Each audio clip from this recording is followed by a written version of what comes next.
ያን ዕለት ከቤተ ክርስቲያን መልስ እንደተለመደው ሴት እልፍኝ ቁርስ ሲበላ ሰብለ ወንጌል ምንም እንኳን የመብል ፍላጎት ባይኖራት አባት እናቷ ምክንያት አግኝተው እንዳይሰድቧት ብቻ የበላች ለመምሰል እንጀራውን እየቆረሰች ወደ አፏ ያደረሰች ስትመልስ ቆይታ ማዕዱ ከተነሳና አባቷ ሊጠይቋቸው የመጡትን ሰዎች ለመቀበል ወደ ወንድ እልፍኝ ከሄዱ በኋላ እሷም ወደ እልፍኟ ሄዳ ልብሷን ለወጠችና ከእልፍኟ ደጅ በበርጩማ ተቀምጣ ፀሐይ የሞቀች በአካባቢው የነበረውን ጸደይ ያሳመረውን ግቢ ትመለከት ጀመር። ወራቱ ጸደይ ገና ጥቅምት መግባቱ ነበር።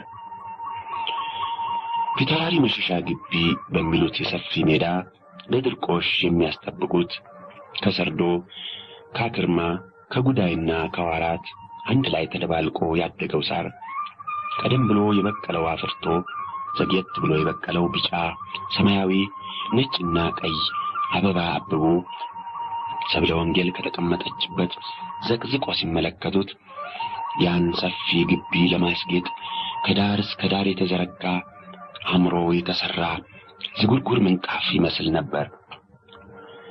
ፀሐይ እየሞቀ በሄደ መጠን በዚያ ሰፊ ግቢ የተነጠፈው ሳርና በቤቶች አካባቢ የተተከሉ የፍሬ አትክልት አንድ ላይ በአየር ይነዙት የነበረ ገነታዊ መዓዛ ሽቱ በብዙ እንደተረፈረፈበት መዋኛ ከውስጡ መውጣት አያስመኝም ነበር። በወፍራምና በቀጭን አስማምተው እየዘመሩ ከአበባ ወደ አበባ ይዘዋወሩ የነበሩ ንቦችና አንድ ጊዜ በፍሬ ተክሎች ዙሪያ ሌላ ጊዜ በሜዳው በተነጠፈው የአበባ ምንጣፍ ላይ በየጓዳቸው እየዞሩ ይጨፍሩ የነበሩ በጸደይ ብቻ የሚመጡ ጌጠኛ ብራብሮች ሲታዩ ያ ከልምላሜና ከመዓዛ ከውበትና ከለዛ ድርና ማግ የተሰራ ጸደይ ያ የክረምትን ቁርና የበጋን ሐሩር የሚያሰማ ጸደይ በአጭር ጊዜ የሚያልፍ መሆኑን በመረዳት ሳያልፍ እናጌጥበት፣ ሳያልፍ እንደሰትበት፣ ሳያልፍ እንስራበት ብለው የሚጣደፉ ይመስሉ ነበር። ወይ አንተ ግቢ ምን ነው እንዲህ እንዳበብህ እንደተዋብህ የምትኖር በሆንክ?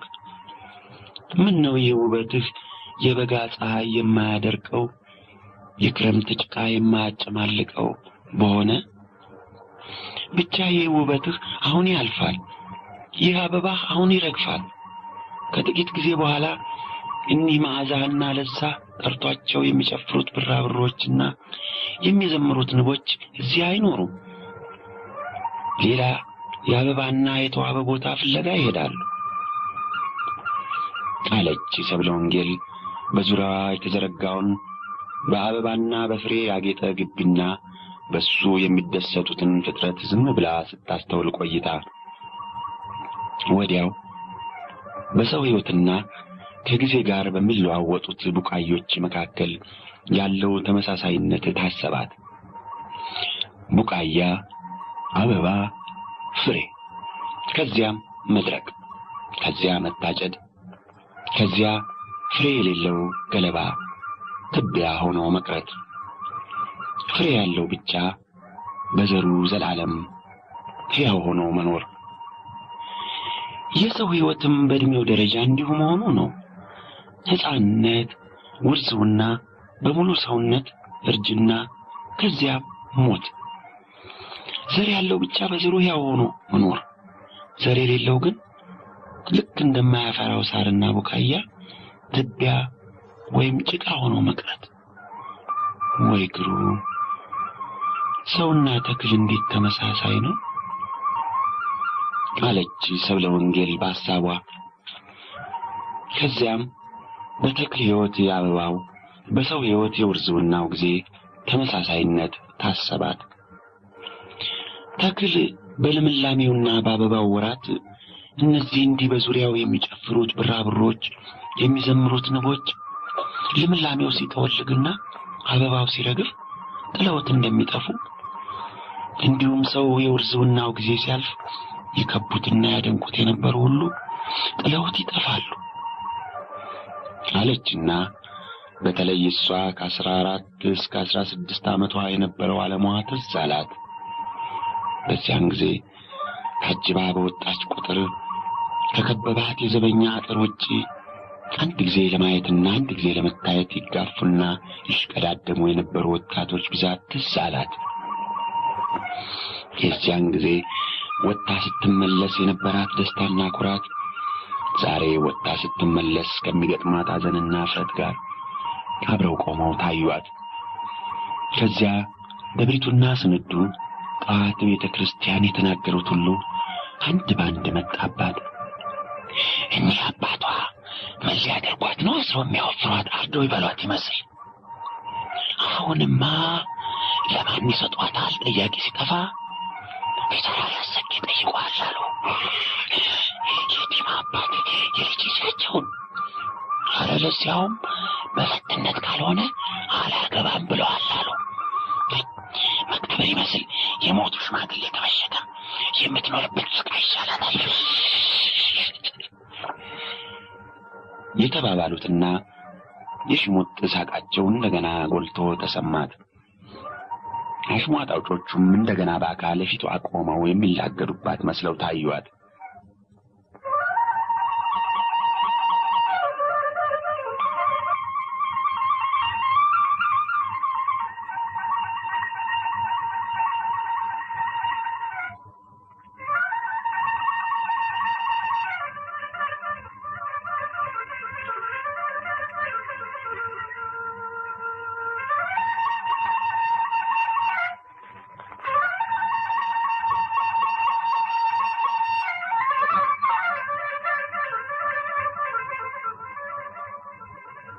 ይሽሙጥ የሳቅና ስላቅ ድንገት ሳታስበው ከብዙ ጊዜ ጀምሮ እየተጠራቀመ በልቧ ታፍኖ ተደፍኖ የኖረውን ሽሙጥ ሳቅና ስላቅ እፍረትና ውርደት አቀጣጥሎ በውስጧ የቋያ እሳት አስነሳና አቃጠላት፣ አነደዳት። ሙሉ አካሏ እየቀለጠ እንደ ገሃነም ባህር በውስጧ የሚፈላ መሰላት። ታፈነች፣ ተጨነቀች። በኋላ በውስጧ የፈላው ፍላት እንደ ብርቱ እሳተ ገሞራ ማገጃውን አሸንፎ ሲፈነዳ እንፋሎት ባፍና ባፍንጫዋ እየተትጎለጎለ የፈላ እምባ በዓይኗ እየገነፈለ መኩረፍና ያን ውበት ከደም ግባት ያስጌጠውን ፊቷን ማበላሸት ጀመረ። እንፋሎት የገረፋቸው አፍንጫዋና ከንፈሮቿ ጎረቡ። የፈላ እምባ የገነፈለባቸው ዓይኖቿ አጎበጎቡ። ጉንጮቿ ከለዛና ከደም ግባታቸው ታጠቡ።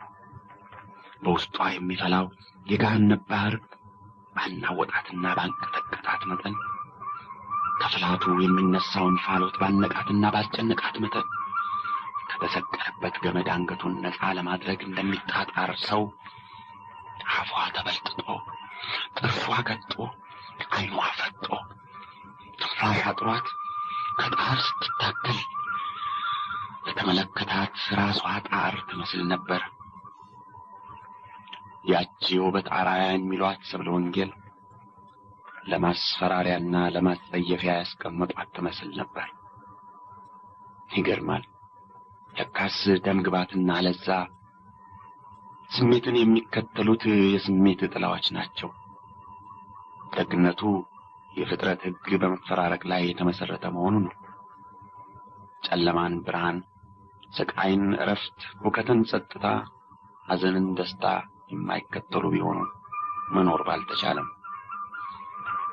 ክፉና በጎ ተፈራራቂዎች በመሆናቸውና ብዙ ጊዜ የክፉ ነገር ዕድሜው አጭር በመሆኑ ብቻ መኖር ይቻላል።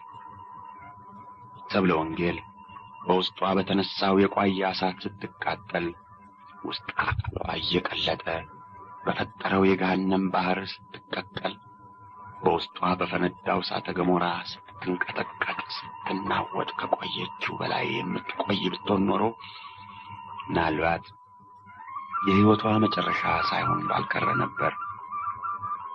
ነገር ግን እንደ ፍጥረት ሁሉ ሕግ የሚያቃጥላት እሳት መብረድ፣ የሚያንቃትና የሚያስጨንቃት ፍርሃት መቀዝቀዝ እሷም ትንሽ በትንሽ ጸጥ ማለት ጀመረች። ከጥቂት ደቂቃዎች በኋላ ሐሳቧን መግዛትና ሰውነቷን ማወቅ ስትጀምር በዓይኖቿ የጎረፈው እንባ፣ በአፍንጫዋ የወረደው ንፍጥና በአፏ የተዝረበረበው ለሃጭ ደርቆ ስለጨመደዳት ከቤት መስታወት አምጥታ ብትመለከት ፊቷ የቡኮ ዕቃ እንደ ደፋ ውሻ ሊጥ የተበከለ መስሎ አገኘችው። ከዚያ እንዲያ እንደሆነች እናቷ ወይም አባቷ ደርሰው ቢያዋት የሚመጣባት መዓት ታሰባትና ቶሎ አምጥታ ነጠላዋን እየነከረች ፊቷን ደህና አድርጋ ጠራረገች። የዓይኗና የከንፈሯ አብጠት ብቻ ለጊዜው ሊጠረግ አልቻለም። ከዚያ በኋላ ጸጥ አለች። ከጥቂት ጊዜ በፊት በውስጧ ይፈላ የነበረው የገሃነም ባህር በዓይኗ እየገነፈለ ሲጎርፍ የፍረትና የውርደት ስሜቷን የልብ ስቃዩን እያጠበ እየጠረገ እንደወሰደላት ሁሉ ለጊዜው ሙሉ ሰላም፣ ሙሉ ጸጥታ፣ ሙሉ እረፍት አገኘች። እንባ የንዴት፣ የብስጭት፣ የሐዘን ማጠቢያ በመሆኑ ለጊዜው ንዴቷን፣ ብስጭቷን፣ መታወቋን አስታገሰላት። ለጊዜው ሰላም አገኘች። ትንሽ ጸጥ ብላ እንደቆየች አንድ ድምፅ በሩቅ እንደሚሰሙት የብዙ ንብ መዝሙር የሚስገመገም ድምፅ የሰማች መሰላትና አንገቷን ወደ ላይ ሳብ አድርጋ አንድ ጆሮዋን ድምፁን ወደ ሰማችበት ወገን ደቅና ብታዳምጥ ጠፋ። የለም ብላ አንገቷን ስትሰበስብና ጆሮዋን ከደቀነችበት ስትመልስ ደግሞ መጣና ልትይዘው ስትል ደግሞ ጠፋ። እንዲሁ እየሄደ ከሚመለሰው የአየር ማዕበል ጋር ድምፁም እየሄደ ሲመጣ እሷም ጨብጣ ለማስቀረት አንድ ጊዜ ቀኝ አንድ ጊዜ ግራ ጆሮዋን እየደቀነች ሲያመልጣት ቆየና በኋላ መሄዱን ትቶ መምጣቱን ቀጠለ። ሰብለ ወንጌል ያን ተንኮለኛ ድምፅ ከሚሸሽበት በጆሮዋ አባራ ይዛ እንዳመጣችው ሁሉ በጣም ደስ አላት። ያ ከትንሽ ጊዜ በፊት ጠልሞ ከስሎ የነበረ ፊቷ እንደ ንጋት ሰማይ ወገግ አለ። ያዘችው፣ ማረከችው። ምን እንደሆነ እስክታውቅ ቸኮለች። እሱም ትንሽ በትንሽ እየቀረበ እየጎላ መጣና በመጨረሻ አንዲር መሆኑን አወቀች። የገብሬ አንዲር። ገብሬ ከብቶችን ካፋፍ በታች ወደ ሳር አሰማርቶ አንዲሩን እየተጫወተ መመለሱ ነበር። ገብሬ ዱላውን በግራ ብብቱ ሸጉጦ የሚቆምበት እንቅፋት ይሁን ጉድባ፣ ሾህ ይሁን ጋሬጣ ሳይመለከት አንዲሩ ብቻ እየመራው አንዲሩን ተከትሎ ይመጣ ነበር። አጥሩን እንደገባ ወደ ማድቤት ሄደና እደጅ በተጋደመው ግንድ ላይ ተቀምጦ ጨዋታውን ቀጠለ። ሰብለ ወንጌል የገብሬን አንዲር እንዲሁ በሩቁ በሰማች መጠን የአፏ ምሬት እየጣፈጠ ጠቅላላ ስሜቷ ከሐዘን ወደ ደስታ እየተለወጠ ሄደች።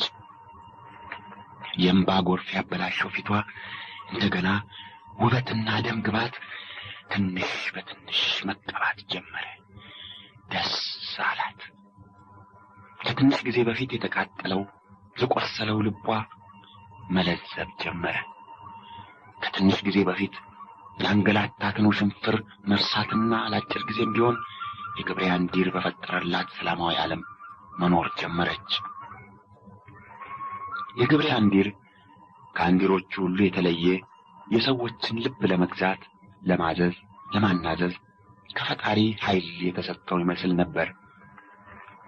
የገብሬ ትንፋሽ ከዚያች 3 አጥቅ ሸምበቆ በሰባቱ ቀዳዳዎቿ እየባረከ ሲያወጣው ዓለምን መጀመሪያ እግዚአብሔር እንደፈጠራት ከጣር ከጋር ከረሃብ ከጥም ከእመም ከድካም ነፃ አስመስሎ ለማሳየት ዓለምን የሰላም የደስታ የፍቅር የትዝታ ቦታ አስመስሎ ለማሳየት ከፈጣሪ ኃይል የተሰጠው ይመስል ነበር። የገብሬ አንዲር ለደካሞች ብርታትን፣ ለፈሪዎች ድፍረትን፣ ለሕዙናን መጽናናትን ለሕሙማን መድኃኒትን ለመስጠት የሰዎችን ልብ ከቂም ከበቀል ከክፋት ከተንኮል ነጻ አድርጎ ሰውን የመላእክት ጓደኛ ማህበርተኛ አስመስሎ ለማሳየት ኃይል የተሰጠው ይመስል ነበር። ምን ነው የገብርያን ቢር ለአጭር ጊዜ በሰዎች ልብ ይገዛው የነበረ ግዛት ለሁል ጊዜ በሆነ። ምን ነው የገብርያን ቢር ለአጭር ጊዜ ይፈጥረው የነበረ ዓለም ለሁል ጊዜ በሆነ። ገብሬ ሲመጣ ይጫወት የነበረውን ዜማ ቀጥሎ ሲጫወት ሰብለ ወንጌል በሩቁ እየሰማች በደስታ ባህር ስትዋኝ የዓመቴ ልጅ ሀብትሽ ይመር ከማድ ቤት ወጥታ ለገብሬ ፊት ለፊት አንድ ድንጋይ ላይ ተቀመጠችና መናገር ጀመረች። ድምጿ ይሰማል። የምትናገረው ምን እንደሆነ ግን ማድ ቤቱ ሰብለ ወንጌል ከነበረችበት ራቅ ያለ ስለነበረ ለይታ ለማወቅ አልቻለችም። ለአጭር ጊዜ ገብሬ ሀብትሽ ይመር የምትናገረውን እንዳልሰማ ዜማውን ሳይለውጥ ጨዋታውን ቀጠለ። በኋላ አቋረጠና የተቀመጠበትን ግንድ በግራ ጎኑ በኩል በጥፊ እየመታ እሱም ይናገር ጀመር። ጥቂት ክርክር የሚመስል ንግግር ከተለዋወጡ በኋላ ሀብትሽ ይመር ከድንጋዩ ተነስታ በገብሬ ግራ ጎን ግንዱ ላይ ስትቀመጥ ክርክሩ አጠገቤ ተቀመጭ አልቀመጥም በማለት እንደነበረ ሰብለ ወንጌል ገመተች። ሀብትሽ ይመር በግራ ጎኑ ተቀምጣ ከባድ እንቅልፍ እንደወደቀባት ሕፃን ራሷን ለትከሻው ላይ ዘንበል ስታደርግ ገብሬ የጨዋታውን ዜማ ከንጉርጉሮ ወደ ዘፈን ለውጦ ሌሊቱ እያጠረ እንዲህ ካስቸገረ አንቺና እኔ አንተና እኔ ሳንሞት እንቀበር ተኝተን እንድንኖር የሚባለውን በወራቱ ባላፍላ የነበረውን አዲስ ዘፈን እየተጫወተ ሁለቱም እንደተቀመጡ ይወዛወዙ ጀመር። በኋላ ገብሬ ጨዋታውን አቋረጠና አንድ ነገር ሲናገራት ሀብትሽ ራሷን ከትከሻው አንስታ እንዳይሞት ጠንቅቃ ጀርባውን በጥፊ መታው። ተነስታ ቆማ ትናገር ጀመር። ገብሬም አንዲሩን አስቀምጦ ሊይዛት ሲነሳ ሮጠች። እሱም ተከተላት። ከዚያ እንደምትታደን ሚዳቋ አንዳንድ ጊዜ እየዘለለች በሳር ውስጥ ስትሮጥ ሲከተላት፣ ሳቋ ወደ ቤተ ክርስቲያን ቃጭል እየተንከለከለ ስትሮጥ ሲከተላት፣ ደርሶ ያሷት ሲል ስታመልጠው ወደ አንዲት ቅርንጫፏን ሰፋ አድርጋ የተንዘረፈፈች የፍሬ ዛፍ ሲደርሱ የተወታተበ ሳር ጠልፏት ይሁን ወይም ሆነ ብላ ወደቀች። እሱም ተከትሏት ወደቀ። አልተነሱ። ከላይ ዛፉ ከታች ሳሩ ከለሏቸው። ሰብለ ወንጌል ሀብትሽና ገብሬ እየተሳሳቁ ሲሮጡ የሩጫቸውን ሁኔታ እያየች ስትስቅ ነበር። በኋላ ወድቀው ሳይነሱ ሲቀሩ ያን የወደቁበትን ቦታ ዝም ብላ ስትመለከት ቆየችና እንደ ብራብሮች እንደ ንቦች ሁሉ ክብራችንን አስነካችሁ ብሎ የሚቆጣ የሚቀጣ የለባችሁ አለች። የአገልጋዮች ነጻነት የእሷን የክብር ባርነት ስላሳሰባት ሳቋ ትንሽ በትንሽ ወደ ቅርታ እየተለወጠ ሄደና ትካዜ ገባት።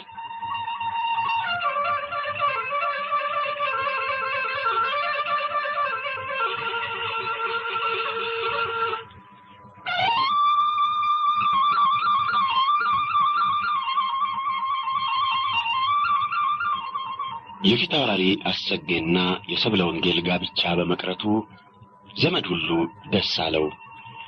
ወላጆቿና የቤተሰቡ የንስሐ አባት ቄስ ሞገሴ ብቻ አዘኑ።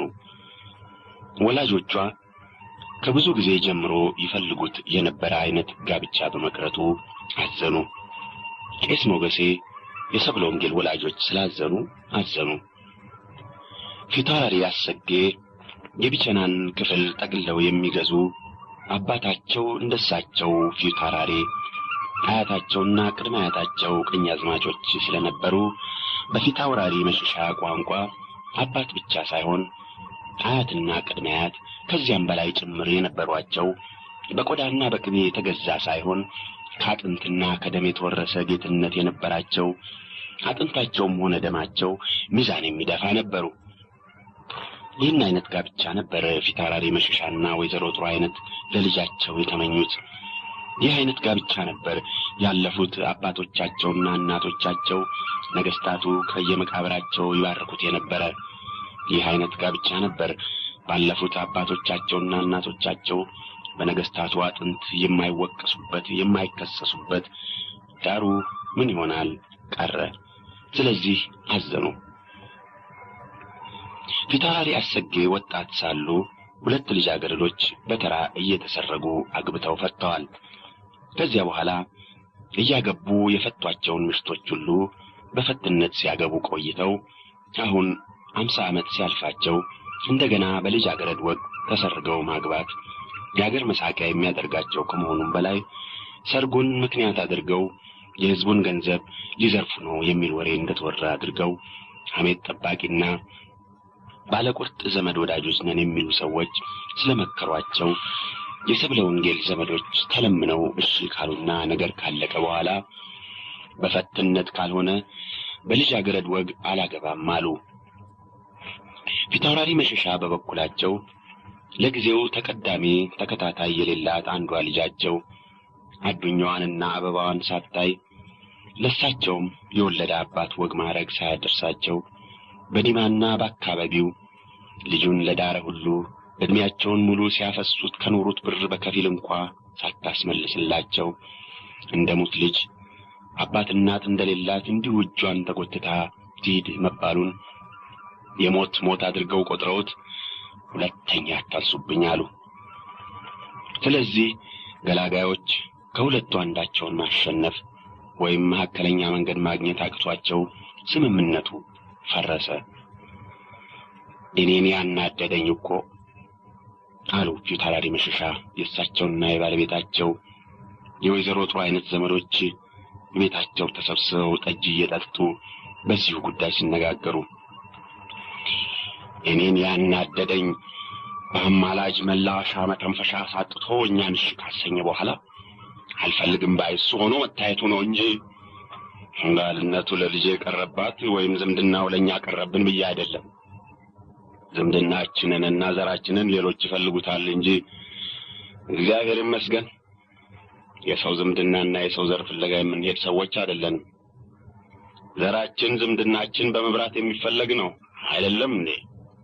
ተሳስቼ ይሆን ብለው የውሸት ሳቅ ለመሳቅ ሞከሩ።